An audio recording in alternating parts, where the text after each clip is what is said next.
Hello, my wonderful friends. Arlo here, and today we're reviewing It'll Do 2. If you haven't seen my review of the first game, which you can find in the little card up there on PointNet, I recommend checking it out as I'm going to be comparing the two games pretty closely. Does this sequel live up to the original, fix its flaws, and improve upon its core design like a good sequel should? Yes. Yes, it does. But while we're here, we might as well talk about it. Whoa! The first It'll Do is a lot like a Zelda game with the puzzles cranked up to 11, and It'll Do 2 picks up that torch for the most part. It once more uses an excellent system where you've only got 4 items, one for each face button, which can be used to fight or solve puzzles. The genius here is that they all work together, so your 4 items functionally feel like a lot more than 4. A big part of the game is experimenting and learning every way that you can interact with the world, and it leads to a lot of really great aha moments. I mentioned this first because apart from being a Zelda-inspired adventure puzzler, I feel like it's really at the heart of what makes It'll Do. It seems like a small detail, but this simple on the surface yet very deep mechanic allows for really tight puzzle design, the quality of which you just don't see every day. In this way, It'll Do 2 is nearly identical to its predecessor, but it brings a lot of changes to the table, most of which are pure improvements. First and most obvious, the graphics have received a complete overhaul. It makes the jump to 3D, though it retains the top-down view and applies a squiggle effect to the cell shading to retain some of the charm of the original.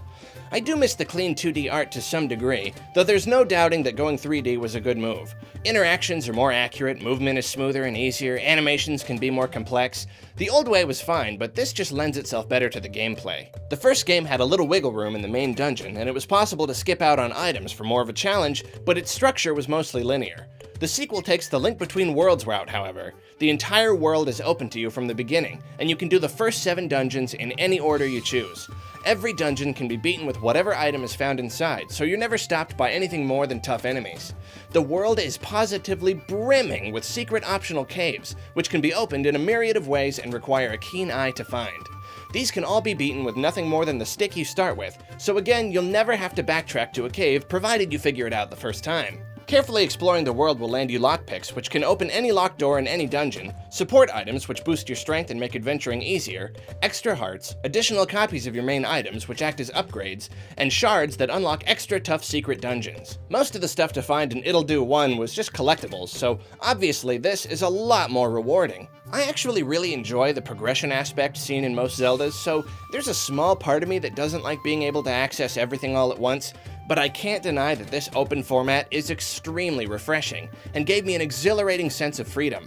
I didn't ever find a reason to break from the game's suggested order of dungeons, mostly because of the progressively stronger enemies in other areas, but I can see plenty of people wanting the extra challenge. Speaking of enemies and challenge and all that, if the first game had one flaw, it was that the combat wasn't super engaging and felt a little tacked on. Ludosity stated from the get-go that they were ramping up the action in the sequel, and dear goodness did they ever live up to that promise. This game can be extremely demanding. Enemies are everywhere, and some of the bosses in particular are brutal. The game introduces a roll dodge that renders you invincible for a split second, and mastering this skill is absolutely required to beat many of the game's baddies. Sometimes I would have to fight a guy dozens and dozens of times, studying every intricate detail of its attack patterns and learning exactly when to roll and where to move and how to attack. I'm all for a good challenge, but at times it felt oppressively difficult, and there was always this fear that I would eventually hit a boss that I just couldn't beat and I would never beat the game. Support items and duplicate items will make you stronger, but the upgrades rarely felt substantial. The increments were a little too small, and even after getting just about everything, you never get that rush from returning to an earlier area and destroying everything easily.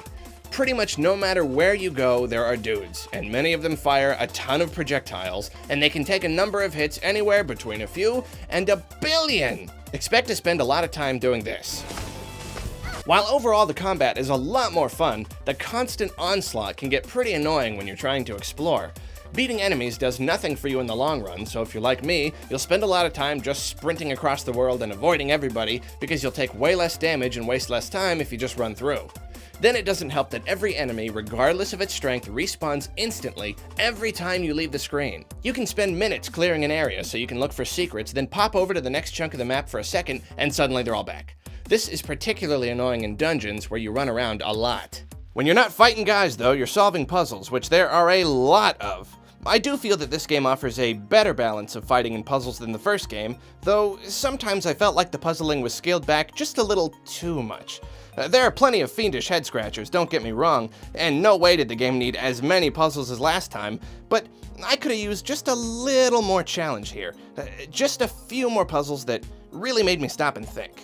I think one of the reasons it was less satisfying in this regard was that a much higher number of obstacles consisted of beat all the guys to open the gate, or hit all the switches while guys are shooting at you to open the gate, versus figure out how to hit all the switches to open the gate. You know, it's the bigger emphasis on action, but mostly I think it was the open-ended nature of the game that hurt its puzzles. A puzzle can only be so complex when you can solve it with just a stick, and the same goes for a dungeon where all you need is the item inside it. Having all the items will open up lots of shortcuts, which eliminate many of the puzzles altogether. I guess there are just too few instances where you get to use all your items in conjunction to solve an extra tricky problem. However, it will probably offer a perfect balance for plenty of, if not most, other players. And I can also see the benefit in the simpler design. Much like the first game, Ittle Dew 2 isn't just like Zelda, but like a super streamlined Zelda. The open nature is one aspect, but also there are no lengthy story segments or tutorials or stretched out backtracking fetch quests. You jump into the game and you go, and you never stop till you're done. There's always something to do and somewhere to be. There are warps and checkpoints everywhere, and if you die, the worst you'll have to do is spend a few seconds running back to where you were. Every obstacle you ever overcome is saved instantly, so you'll never redo a single thing. There is indeed a story, and in fact it's much more involved than in the first game, but it's conveyed quickly with humorous dialogue alone. The game has nothing to drag down its pacing and nothing to fluff it up. This pure adventuring feels amazing, though it comes with a small price. The dungeons are the best part of the game, but most of them can be beaten really quickly.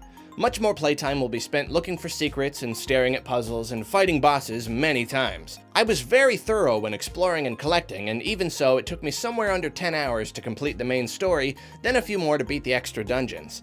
The game seemed so big and filled with stuff that I was sad to see it nearly 100% completed so quickly. However, this once more can be a plus depending on who you are, seeing as many players will delight in speedrunning and playing the dungeons in all sorts of wacky orders and finding the best shortcuts and all that.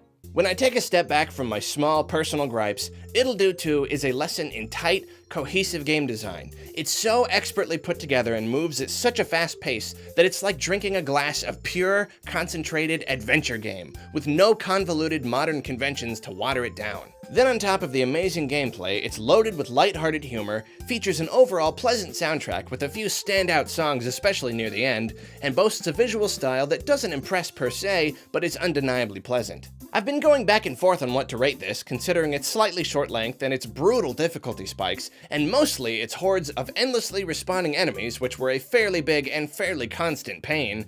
But seeing as it's so well crafted, improves upon the first game in so many ways, and offers a Zelda-like experience in a gaming landscape where such games are strangely and disappointingly rare, I think it's safe to give Ittle Dew 2 a perfect score. Seriously, if you're into exploration and secrets and puzzles and all that good stuff, go buy this game right this second. If you're into an extra puzzly adventure, go buy the first one, but if you're looking for a better balance, you could easily skip right to the sequel. And if you're listening, Ludosity, I know this literally just came out, but I'm already eagerly anticipating Ittle Dew 3. Not a lot of people are doing what you're doing, so all I can say is, please do it more. Like, forever. Like, hire a bunch more people right now and make the next 2 or 3 games, like, all at once. That'd be a fine start.